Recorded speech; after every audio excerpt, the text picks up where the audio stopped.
Hey, everybody. I'm back again to discuss the next presidential election in order. This is the election of 1800.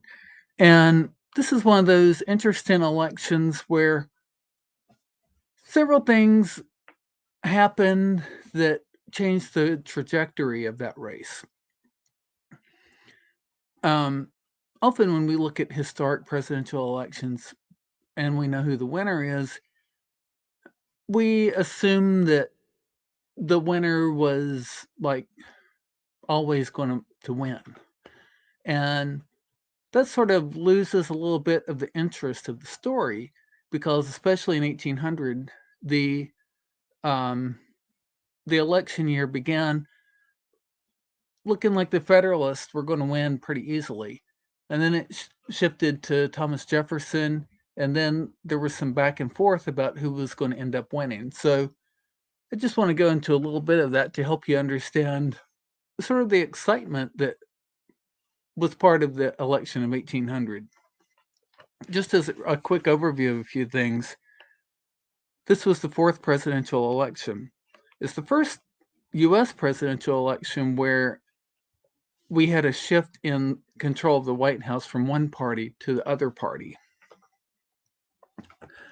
Um, One thing that happened as a result of this shift is that for the first time, one of the two political parties was really undermined by the results,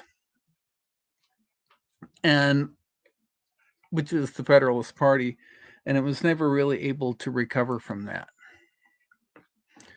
Also, the election of 1800 was the first instance of what's called the contingent election, where the presidential electors didn't actually have a majority for one candidate or another, so it went to Congress. This would later happen in 1825 and 1837. And you could sort of count 1877 as a fourth one, although that terminology wasn't actually used. This was also the last presidential election held under the original rules, which specifically that the presidential electors would cast two votes and with no distinction between the presidential vote and the vice presidential vote. And as a result, Thomas Jefferson, who's on the left, and Aaron Burr in the middle, had a tie, which is what resulted in this contingent election. Finally, this was the first presidential election where the inauguration was held in Washington, D.C. The capital had just moved there in the summer of 1800. So let's get into this. This is really interesting, and I hope you'll find this informative. I don't know, maybe entertaining, but or not. Okay, so let's get going.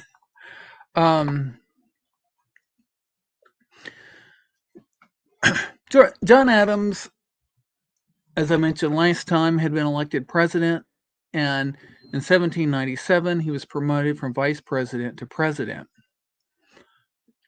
George Washington was still living in the presidential mansion in Philadelphia, which is this building. For a few days, it took him some time to pack up his stuff and leave. And after he left, a gap of occupancy occurred here because Adams's lease, where he had been living, didn't expire for a few days. And in the interim, some federal employees held sort of a big drinking party in the presidential mansion, and they broke the furniture that was left all to pieces and tore all the curtains and everything. So when John Adams first moved in, the house was just a wreck. Abigail Adams was not with him at the time. Interestingly enough, she was still at home in Massachusetts because they had a black man that they had hired to work for them in the house. And she had taught him to read, and he decided he wanted to go to school. But their district didn't have many black residents, and the schoolmaster didn't want to teach a black student. So she stayed at home to integrate their school, which it was beginning in the year 1797. Then she came to Washington, D.C. Now, what that meant was Adams didn't really have a good confidant at that time because he kept George Washington's cabinet, which ended up being a mistake because they had worked together for a number of years and were comfortable with each other and with Alexander Hamilton, and they respected Hamilton more than they respected Adams, which led to some problems because John Adams was the president and not Alexander Hamilton. I'm going to try to keep this kind of short about events of Adams's presidency, although some very interesting things happened that really go against the narrative that you usually hear about John Adams. Adams's reputation took a real hit after he was defeated in 1800. And historians generally didn't treat him well until David McCullough's book was written. Since then, I mean, this is a man, John Adams was called the linchpin of the American Revolution. People in the late 18th century did have some respect for Adams, primarily in the North. He was respected less in the South. But he actually had a very successful administration his first and only term. One of the overriding issues during his whole presidency was the issue of what to do about France. The man here on the right is Charles C. Pinckney, and George Washington had appointed him to go and work with the French government. It had a directory, and Pinckney was supposed to work with them to try to come up with some kind of treaty or agreement or something to improve relations. And when he went over there, the French government would not receive him. But the United States didn't know that for a very long time. Everybody was waiting to find out what was happening. Well, eventually he wrote, and the Prince chased him out of the country. He went to Holland. And in Amsterdam, he wrote back and wanted instructions from the new government. Maybe he didn't even know who the president was at that point. I'm not sure about that. But Adams wanted to have peace with France. And the Federalists in general wanted war with France, which Adams just thought was a terrible idea because of the United States was just not prepared for a war. Okay, it was a new country and was just not there. Our army was very small. We weren't ready. So Adams sent a peace delegation of 3 people who went to France, and France appointed 3 people to come and meet with, it was Pinckney and 2 other people. France appointed 3 people to come meet with them, and these people were called X, Y, and Z. So this is called the XYZ affair. Because the French asked for a big bribe. I mean, it was a huge bribe by standards of their day. And the Americans refused. So Pinckney wrote back, here's what's happening. And this is where the competing foreign policies idea comes about. Because Thomas Jefferson was gathering people who opposed the administration where he lived, and they would meet periodically to discuss what we're going to do about all this stuff. And sometimes people from the French embassy would come over too. So Jefferson had told them, why don't you receive these people, but then just drag out the negotiations, and then I'll be elected next time and everything will be fine. Which is terrible to think of the vice president doing that. And then, if that weren't bad enough, 2 members of the cabinet were sending confidential messages to Alexander Hamilton to try to get his input, what he recommended. So there's all this intrigue happening in the federal government. They weren't respecting John Adams in his role as president, which is too bad. Anyway, the Federalists were just out for blood, and this is the so-called undeclared war between France and the U.S. France was seizing shipping because it wouldn't allow what it called neutral parties to use French ports. So Congress, at Adams's urging, approved a few things here. The first was that Adams wanted to improve the U.S. defense. And two of the big things that happened were the construction of forts or improvement of forts and the establishment of the Navy Department. One of the forts that was improved was one outside of Baltimore. And the Secretary of War at the time was James McHenry. And so that one happened to be named Fort McHenry because he was from Maryland, which of course became famous in the War of 1812. As far as the Navy, Congress had approved money to build 3 frigates while George Washington was president, and the frigates were mostly finished, but not quite finished. So Congress approved money to finish the construction and fitting out of these frigates. And then it created this Department of the Navy. So there would be a cabinet level Secretary of the Navy who would oversee naval affairs and make recommendations about how to build up the American Navy for defense. And then Congress approved what was called the Provisional Army. They authorized the bringing in of about 10,000 people to serve in the U.S. Army in case France invaded.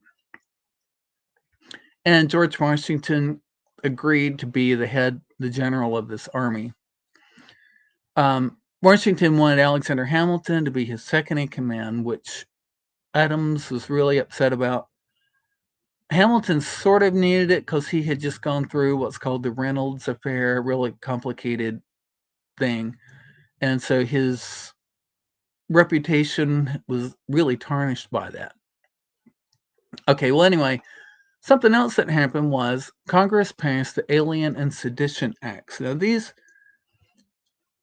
was actually a set of 4 acts that gave the president the authority to deport aliens if he thought they were a threat, which is the Alien Act. Another one was the Naturalization Act, which increased the amount of time a person had to be in the country before becoming a citizen.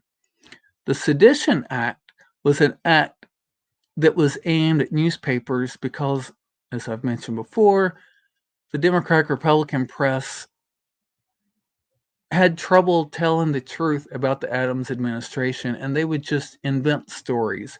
One of their invented stories is a kind of funny one that comes up later in this presentation. But the Sedition Acts, because Adams never used the Alien Act, he did a few times use the Sedition Act, and Thomas Jefferson got people to volunteer to write insane things against President Adams to test this. Okay, then, towards the end of 1798, Thomas Jefferson came up with his reasons for opposing the Alien and Sedition Acts. And these things were called the Kentucky Resolutions. If he had done this a little bit earlier, these Kentucky resolutions could have had an impact on the midterm elections, but he just got to it too late. And James Madison revised them a little bit for another document approved by the Virginia legislature. It was called the Virginia Resolutions. Now, one thing I want to mention about Thomas Jefferson is he thought this idea of having an army and navy was terrible. He thought the only reason the United States would have an army and a navy was because it was going to coerce the states into doing things they didn't want to do. He wanted to get rid of that. And even as he was running for president, one of his things was to do away with the army, to do away with the navy. One other thing that's kind of interesting that happened during Adams's first 2 years is the gentleman on the left. I'm not exactly sure how this is pronounced. Toussaint Louverture was a military leader in Haiti who helped to overthrow Spanish control. And for a while, he worked with the French, and then he took over and became the head of Haiti. Well, Haiti at that time was isolated from everybody else, and they wanted to open up relations with other countries. So Toussaint Louverture sent a guy to Philadelphia to meet with John Adams. And of course, because Toussaint Louverture was black, he sent a black person.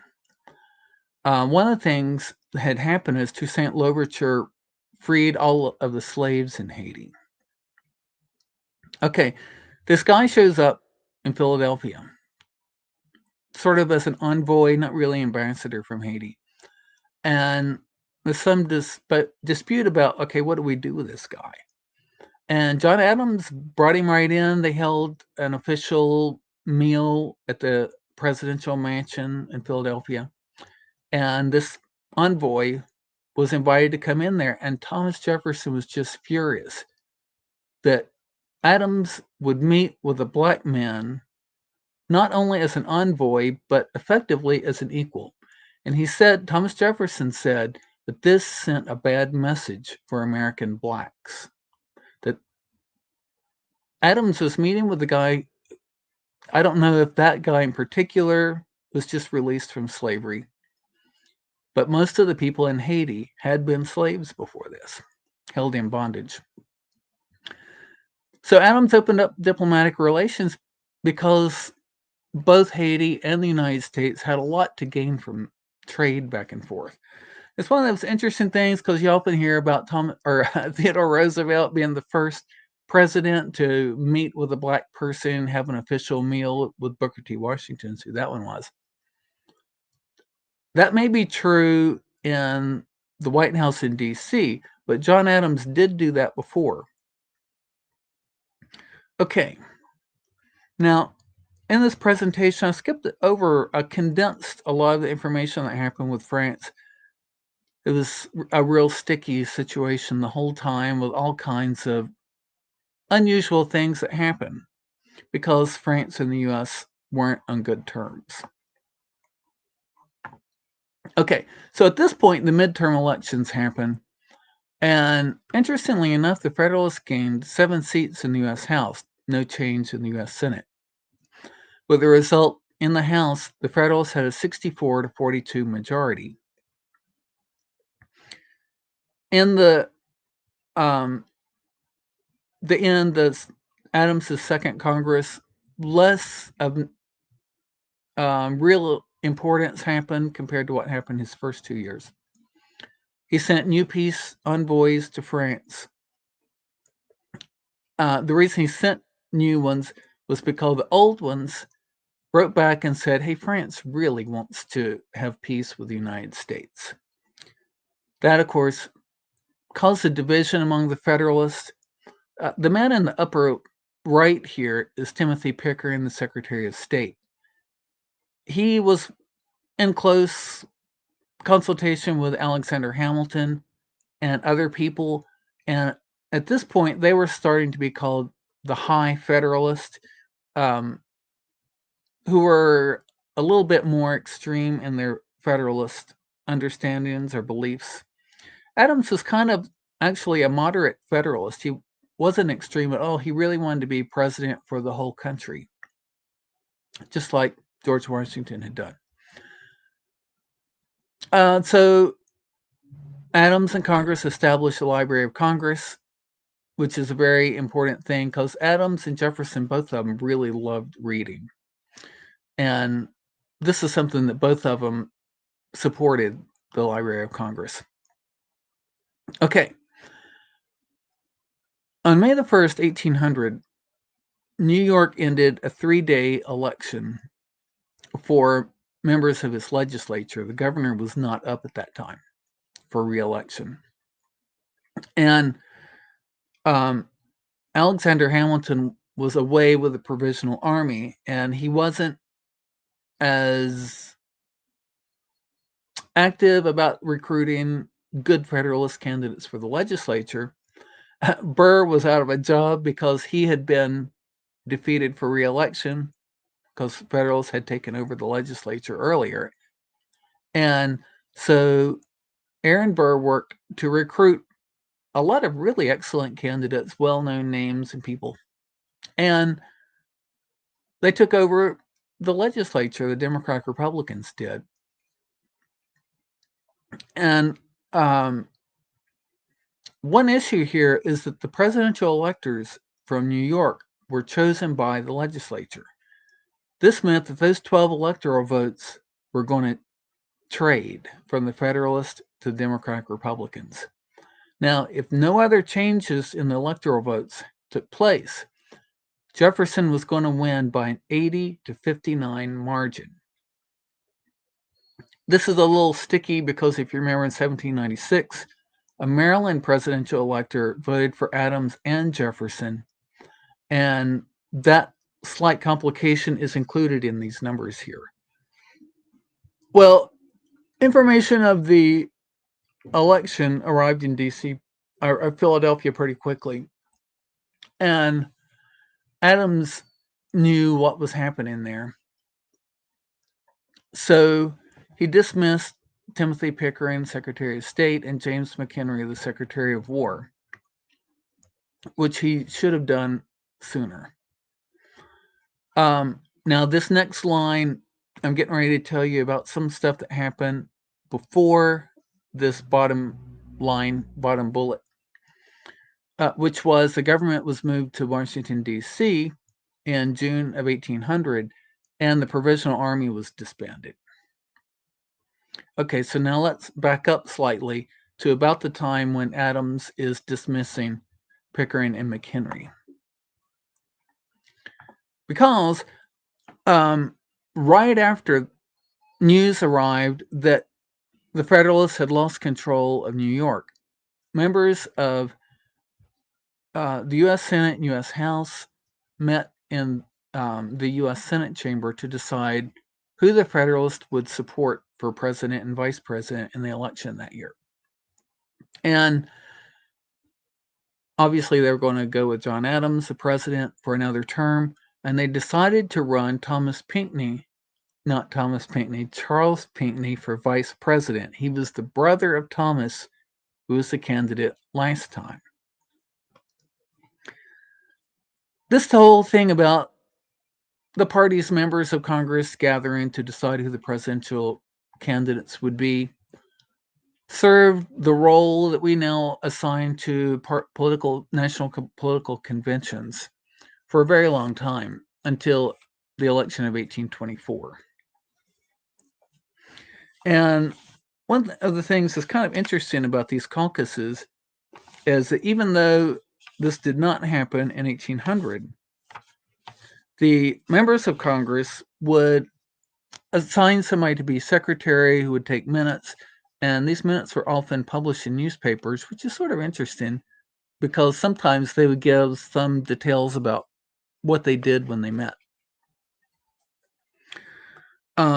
Another important thing that happened here is there was a discussion of what are we going to do about the scattering of the vice presidential vote.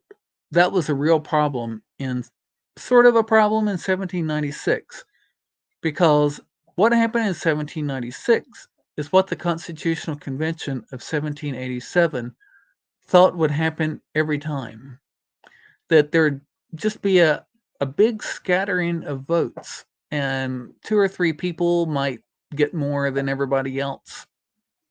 But that's what they expected, exactly what happened in 1796, and only in 1796, unless you count a quirk of 1872. Okay, so at the caucus, they discussed this, and they decided we're going to get presidential electors to vote for John Adams, for Charles Pinckney, and we're not going to have people to vote for other candidates. We're going to really stick to this ticket. Well, the Democratic Republicans did the same thing very soon after that. They met in secret, which is kind of interesting because you have to wonder why would it need to be in secret, but they did. They met in a boarding house in Philadelphia because this was right before Congress relocated to D.C. And one of the issues here that was discussed beforehand is what do we do for vice president? George Clinton was still not well regarded because of how he had stolen that election for governor and lost his position as governor. And Aaron Burr had just done this masterful job of taking over the state legislature in New York State and brought those 12 electoral votes. So Thomas Jefferson was in the lead. And this, at the beginning of 1800, everybody thought it was going to be an Adams landslide. So they decided to go with Aaron Burr. And again, this is a little controversial because if you remember, people in the South were very suspicious of Aaron Burr, maybe because of his association with Tammany Hall and colorful things that they did that most Democratic Republicans would not support. All right, so let's go. Okay. The campaign of 1800, again, was one where the two candidates didn't do a whole lot. Mainly, it was their surrogates who ran the campaign. And a lot of pamphlets were published for the two sides and things in newspapers to try to convince people to vote one way or the other. So Jefferson's side charged Adams with being a monarchist compared to Jefferson, who was supposedly a man of the people. I mean, Jefferson was a man of the people who owned plantations with people in bondage, but they often left that part at the end up and out. Because rural farmers in New England were solidly behind John Adams. They just were. Okay, as you can see, Federalists had their complaints about Thomas Jefferson. The first one's kind of funny, accusing him of being a deist, because if you know, John Adams was associated with groups that were going to become Unitarians. So he was not in line like with the major religion of the United States at the time was Baptist, which was sort of on the upswing. Adams was not part of that at all. Of course, Federalists complained about Jefferson having sexual relations with his slaves, which he did. And that's where the immorality comes in. And they accused him of being a Jacobin because he supported the French Revolution, which was more and more difficult to support as time progressed. Now, this CCP, Charles C. Pinckney rumor, is one of those weird things, again, where the DRP press was running these totally fabricated stories. And so they ran a story that Adams had sent Pinckney for the primary purpose of going to England and picking up 4 mistresses, 2 for himself and 2 for Adams, as a part of this trip over there as an envoy to France. And so Adams gave an interesting retort to that if Pinckney did pick up 4 mistresses, that he kept all 4 of them and cheated Adams out of his 2, which is sort of funny. Okay, then the last thing of importance to mention here is Alexander Hamilton weighing in again in this presidential election. And he had this document published that you see here. It's a letter from Alexander Hamilton concerning the public conduct and character of John Adams, Esquire, President of the United States. This was a document he wanted to take with him because he actually went to visit Federalists in New England to try to convince them to support Pinckney for president and push Adams down so that Adams might become vice president again. This document, it was a 54-page pamphlet, so it was pretty substantial. And it was just a fiasco, really. It probably had little impact on the presidential election, but it was just one of those things which kind of says something about Alexander Hamilton's character. Okay, this is a map that shows the various states. Adams was clearly going to win 7 states, the ones in blue, with 49 electoral votes. Jefferson was clearly going to win 4 states, the ones in brown, with 40 electoral votes. Now, this is a gain for him of 13. Then we have the swing states, of which there were 5, and they had 49 electoral votes. Now, these 5 states, last time, 1796, had voted overwhelmingly for Jefferson. And here again, 49 plus 1 should be 50, but because of that one duplicate in Maryland, there were only 49 available. Okay, so let's go a little bit in. Oh, and another thing that happened here in this presidential election was several states realized the importance of this election, and they changed the way that they were going to elect presidential electors. Like in Virginia, where Adams had carried a district in the northern part of the state in 1796, they switched to the general ticket, which is what we often call at large. It's a statewide choice where you go in and you have a list of, I don't remember how many presidential electors Virginia had, but a bunch of people, and you have to vote for all of them. So the green states here voted for presidential electors for the entire state. The blue ones voted for presidential electors by district, and the sort of red states had the legislature to appoint presidential electors. And here are the dates here. And again, nobody has ever said when the election took place in Kentucky. And I checked newspapers.com, and I couldn't find anything there about that either. Okay. Now, so the popular vote was cast over a number of days. One of the things that happened was the big Federalist states switched to legislative appointment. And Virginia dominates these just because it was such a big state. So Jefferson ended up with a bigger popular vote than Adams. Jefferson got 61%.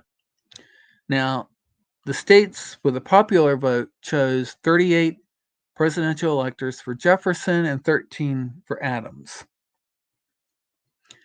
Now, in addition to these, legislatures, other than the 3 states we're getting ready to talk about, appointed 15 for Jefferson and 45 for Adams. What that meant was, and while this was taking place, the states in green held elections for the U.S. House. And at this time, the Democratic-Republican Party gained a net of 9 seats. Actually, they gained 9 seats because the Federalists didn't gain any.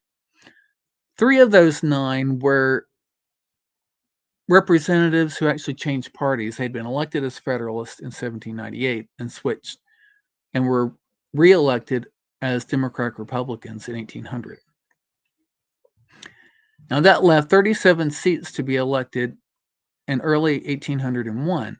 Those seats, the Democratic Republicans had an edge of 1, 19 to 18.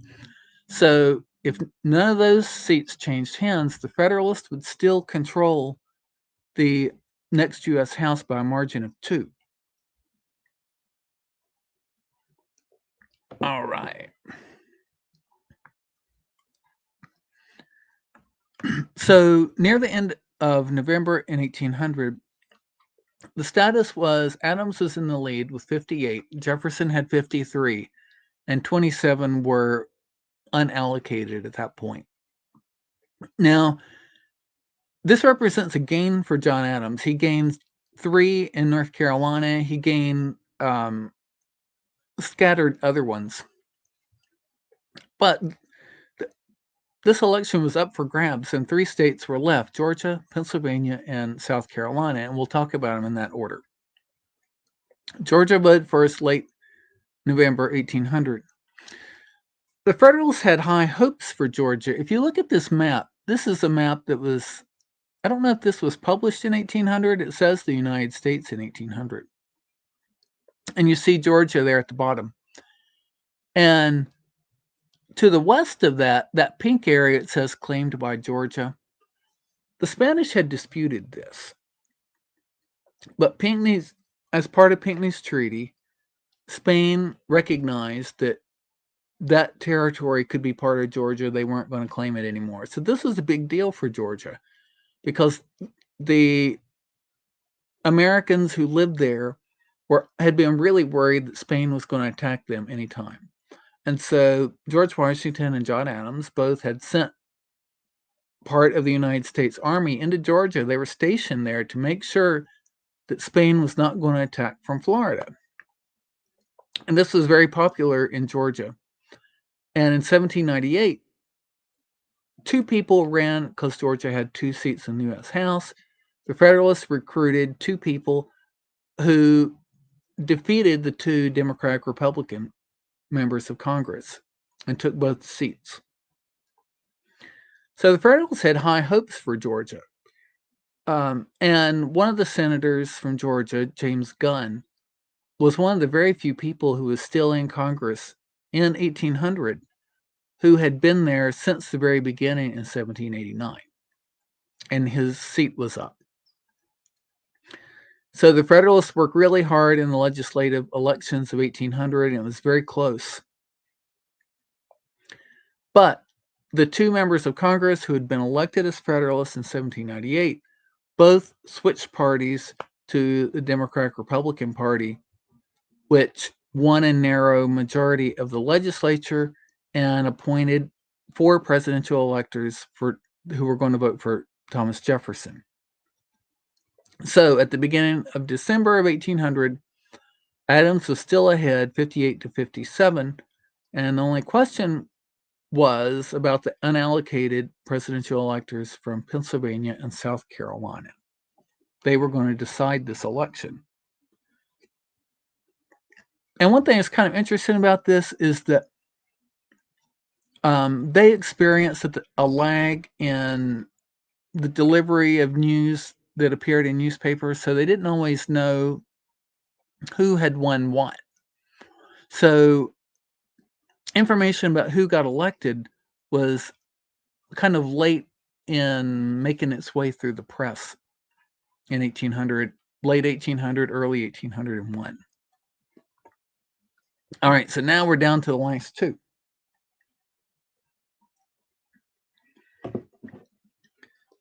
These 2 states, Pennsylvania and South Carolina, were also very closely divided in the legislature. And one of the complications about their choice of presidential electors was that in Pennsylvania, the Federalists controlled one house, which I think was the state Senate, and Democratic Republicans controlled the other, which I think was the state house. And South Carolina was very, very closely divided between the 2 parties.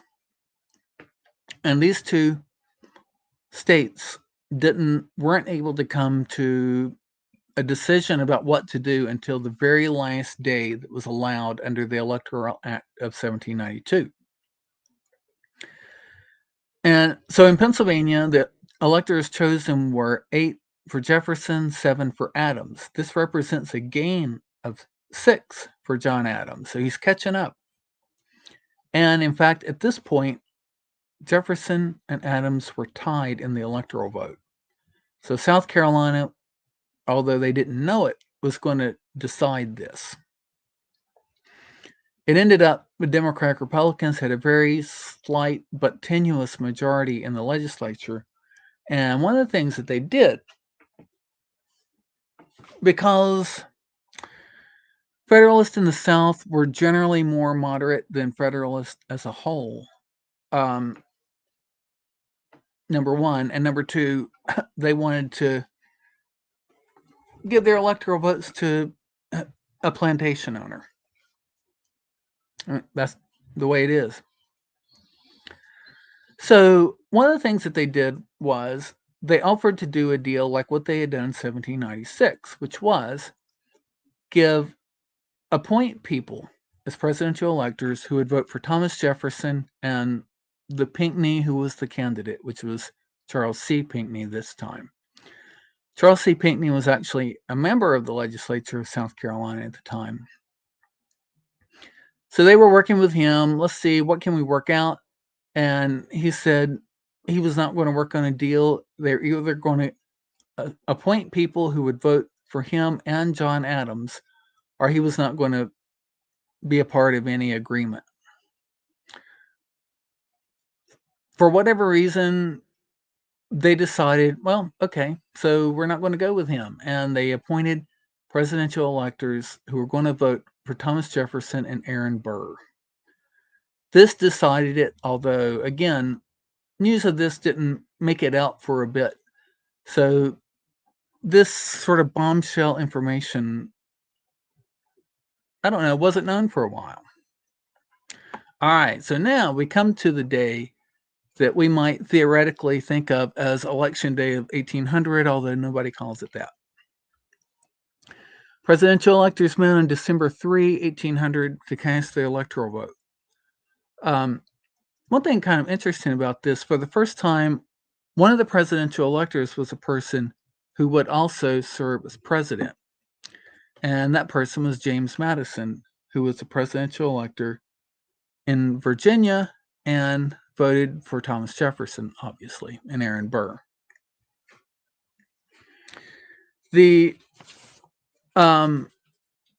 electoral vote was much more, I'm not exactly sure what you would call it. The presidential electors voted for who they were supposed to vote for. Okay. One in Rhode Island gave his second vote to John Jay. So the Federalists were not tied. Jefferson and Burr did tie at 73. And you can see here the result of all that. The electoral vote, which is kind of interesting, actually, because, again, north of what they called north of New York State, the states in New England, were solid for Adams. He got New Jersey, which, interestingly enough, had originally intended for the voters to vote, but on Election Day, the state legislature met and repealed that law and took it upon themselves to appoint people. So we don't know who might have been chosen if the people had made the decision. But that vote went to Jefferson and Pinckney. Okay, let's go. So the joint session met for the first time in Washington, D.C., February 11, 1801, in the U.S. Senate chamber. Vice President Jefferson presided. The Speaker of the House, Theodore Sedgwick, was actually not there, and he was not there for an important reason, because by this point they knew it was a tie, and he was actually in the U.S. House chamber preparing them for their vote, which is coming up, to decide who to elect president, because that was their role under the Constitution. They had the normal tellers. Jefferson announced it was a tie and that the United States House would need to decide. So they went over to the other side, from the Senate chamber to the House chamber. And because this hadn't happened before, they didn't actually have a procedure, so they had to sort that out. And what they decided to do was to call all of the members of Congress. So every state got one vote. So they would call everybody, for example, of New Hampshire, and ask them, who do you support? Who do you support? Who do you support? And what you can see here is most of the Federalist members of Congress supported Aaron Burr. This is kind of strange for a number of reasons. Now, Aaron Burr, if you remember, in 1796, had traveled through New England, met with Federalist leaders, maybe some of these people who are now in the U.S. House, and that's why they voted for him. Who knows? Alexander Hamilton thought that this was a very bad idea, having just been crushed by Aaron Burr in the legislative elections, and really embarrassed. So although he really did not like Jefferson at all, he tried to get Federalists to vote for Jefferson. If a delegation was evenly divided, then those states lost their vote and were considered to be cast in a blank vote. So 16 states would cast one vote apiece, a total of 16 votes, which meant that a total of 9 votes would be needed for victory. So the first day, the vote was 8 for Jefferson, 6 for Burr, and 2 blank. So Jefferson needed 1 more for a majority. And one of the things is kind of interesting because they called people individually, and that gives us information about the strength of the two in various states. The actual raw total of this first ballot for president, Jefferson got 55 and Burr 48. So Jefferson theoretically had more room to grow, right? Because he was in the lead. Actually, as the ballots progressed, Jefferson's votes were going down. People were moving over to Burr. They cast 35 ballots. The state breakdown remained 862. And they broke for the weekend. And people got to discuss, how are we going to resolve this? And they had a very important reason to resolve this I'm going to talk about briefly, but not right now. So over the weekend, some people spoke with the member of Congress from Federalist, from Delaware, who is a Federalist, because Delaware only had one member of the U.S. House. So if they could switch that one, that would be all that Jefferson needed. Apparently, they came up with a deal, although Jefferson denied that he was a part of any deal. So then, I'm sorry, my dog is whining. I don't know what he needs. Finally, Monday morning, February 17, the U.S. House gathered again. The Federalists met in the morning to discuss, what can we do to get this over with? We have to do something. And they finally agreed to end this. So they cast one ballot that day, ballot number 36. 9 Federalists abstained from the vote, which meant that the 2 states that had been blank moved over to Jefferson, and 2 other states became blank. Jefferson then was elected by a margin of 10-4, which is what we see here. Now, here's the thing that caused the Federalists to realize we have to end this now. Because if you remember, some states were electing their members of the upcoming Congress in early 1801. And this just insane story of Federalists not allowing Thomas Jefferson to become president was extremely unpopular in the United States. And so in these House races in early 1801, now I should say New Jersey voted in very, very late 1800, but I'm including him here because it was after these earlier states had voted. The Democratic Republicans had a net gain of 12 seats. So you can see the result of that was they were going to control the House by a margin of 65 to 41. But if you look at these 37 House seats in the green states that were available in early 1801, the Federalists only won 5. They were just absolutely crushed because of the voters were just so disgusted by what was happening with the contingent election. One final thing about the Adams administration was Congress had been going through this process of reorganizing the judiciary, and there were a lot of vacancies, vacant judgeships, and other vacancies. One of these, Adams had appointed John Marshall to become Secretary of. Okay, that should be. Okay, he was appointed Secretary of State first. And then these other appointments, these judicial appointments, included Marshall being appointed Chief Justice. So he held those two together for just a few days, actually. Now, these are called the midnight appointments.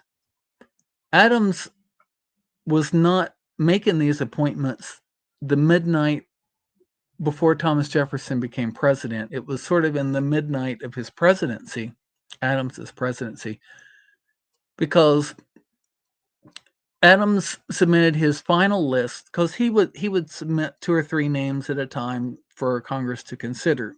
His final list was submitted on February 24th to fill these other vacancies. So this idea that he was staying up the night before the inauguration to appoint people is really not what happened.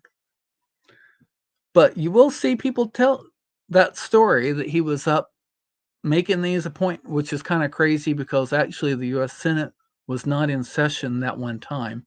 Usually the Senate would be in session on Inauguration Day until noon.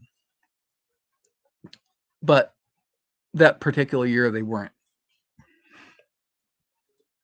Now, one thing that's kind of interesting, and again, this is something historians don't say, is what Adams was actually doing at midnight before Thomas Jefferson became president. And this is, I think, sort of telling because Adams didn't stay for Jefferson's inauguration. He's always been mistreated for that. It's a bad decision that he made. But what he was doing that night was he wrote a letter for Thomas Jefferson, which presidents have done since then. He left this note for him with some sort of guidance that Jefferson may or may not have known because they actually didn't have a good relationship for those 4 years. So one of the things he put in there was information that the horses and carriages in the federal stable were actually public property, and Thomas Jefferson would be allowed to use them. Adams was not going to take them with him. We don't know what else was in that letter, but that was in the letter. And so Adams packed up his stuff, and at 4 o'clock in the morning of Inauguration Day, he left to go home. All right, so let's talk real. I'm actually close to being done. This is longer than I anticipated. Inauguration Day was March 4th. The U.S. Senate, this is the new Senate, gathered at 10 in the morning. James Hillhouse, the guy at the top, President Pro Tem, administered the oath to Aaron Burr as vice president. Then at noon, they went over to the U.S. House chamber where John Marshall, the new Chief Justice for just a few days, administered the presidential oath to Thomas Jefferson. And they were closely related. I think it was like second or third cousins, pretty close. Jefferson, in his inaugural address, didn't speak loudly. It was really quiet. A lot of people who were there couldn't even hear what he was saying, which is kind of strange. But in the middle of his inaugural address was this one sort of phrase that he's been known for since then, which is we are all Republicans, we are all Federalists. which is an interesting statement. It was clearly not true. That's the kind of thing you would expect as part of an inauguration, right? Um, Jefferson wanted to have a really simple inauguration, so they actually didn't have any evening events that day. And after being inaugurated, Thomas Jefferson went back to his lodging and not to the White House in D.C., remember? And that building, the White House, was at that time called the Presidential Palace. Now, Jefferson always called the election of 1800 the Revolution of 1800, which is sort of an interesting thing that historians have picked up on, and they make a big deal about it. As for whatever reason, I guess winners write history, right, and not the losers.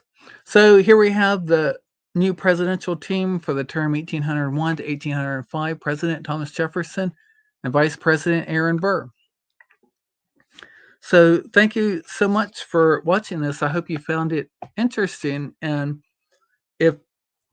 if you did, I hope you'd be willing to give me a like or leave me a comment, because I'll respond to comments if I don't get 10,000 of them. But if I do, I'll do the best I can, right? So thanks so much, and have a great day.